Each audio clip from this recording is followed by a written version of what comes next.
కొమరంభీం ఆసిఫాబాద్ జిల్లాలో పులుల గాండ్రింపులతో జనం ఇబ్బందులు పడుతున్నారు.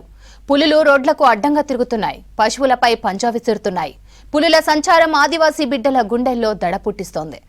3 పులులు దండకార్యాన్ని సామ్రాజ్యంగా మార్చుకున్నాయి.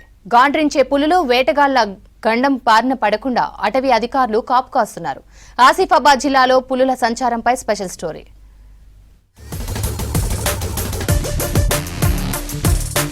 కొమరంభీం ఆసిఫాబాద్ జిల్లా పులుల గర్జనలతో దద్దరిల్లుతోంది. మహారాష్ట్రలోని అభయారణ్యం నుంచి వచ్చిన 3 పులులు ఆసిఫాబాద్ జిల్లా అటవీ ప్రాంతాన్ని ఆవాసంగా మార్చుకుంటున్నాయి. 4 ఏళ్ల వయసున్న ఆడపులి ఇటిక్యాల్ పహడ్ చీలపల్లి అటవీ ప్రాంతంలో సంచరిస్తోంది. అప్పుడప్పుడు ఈ పులి మహారాష్ట్ర వెళ్లి తిరిగి వస్తున్నట్లు అధికారులు గుర్తించారు. ఈ క్రమంలో రోడ్డుపై ప్రయాణికులకు ఎదురుపడి దడ పుట్టిస్తోంది. మరోవైపు పశువులపై పంజా విసురుతోంది. ప్రాణాలు తీస్తోంది.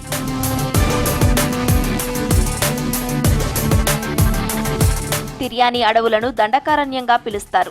ఈ అడవుల్లో మరొక ఆడపులి సంచరిస్తోంది. ఇది తిర్యాని, రెబ్బన, కెరిమేరి, బెలంపల్లి అటవీ ప్రాంతాల్లో తిరుగుతోంది. అటవీ అధికారులకు ముప్పు తిప్పలు పెడుతోంది. ఇటీవల తిర్యాని మండలం దబోలి అటవీ ప్రాంతంలో పశువులపై దాడి చేసి ప్రాణాలు తీసింది. దీంతో పశువులను మేతకు తీసుకెళ్లేందుకు కాపర్లు జంకుతున్నారు.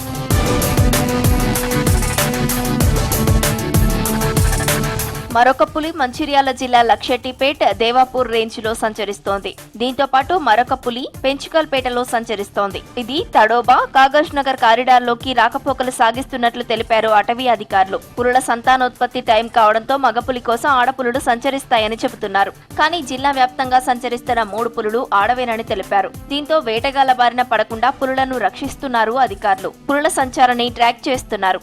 ఇక్కడ కాగజ్ నగర్ డివిజన్లో పులి తిరుగుతుంది. పులి ఇది ఫారెస్ట్ వెరీ పులి కోసం మంచిగా ఉంది. ఇక్కడ హ్యూమన్ యానిమల్ కాన్ఫ్లిక్ట్ బాగా ఉంది. ఇది పులి క్యాటల్ కిల్ చేస్తారు. లాస్ట్ ఇయర్ ఒక అమ్మాయికి అటాక్ కూడా చేశారు. So we are monitoring it through the camera traps. Our animal trackers are monitoring it daily. They are going on foot patrolling daily. They are doing 5 kilometer foot patrolling for to avoid such things. Encroachment retrieval process is going on. జిల్లాలో పులుల సంచారంతో జనం భయాందోళనకు గురవుతున్నారు. పులులను ఎప్పటికప్పుడు పర్యవేక్షిస్తున్నామని, ప్రజలు అప్రమత్తంగా ఉండాలని హెచ్చరికలు జారీ చేశారు.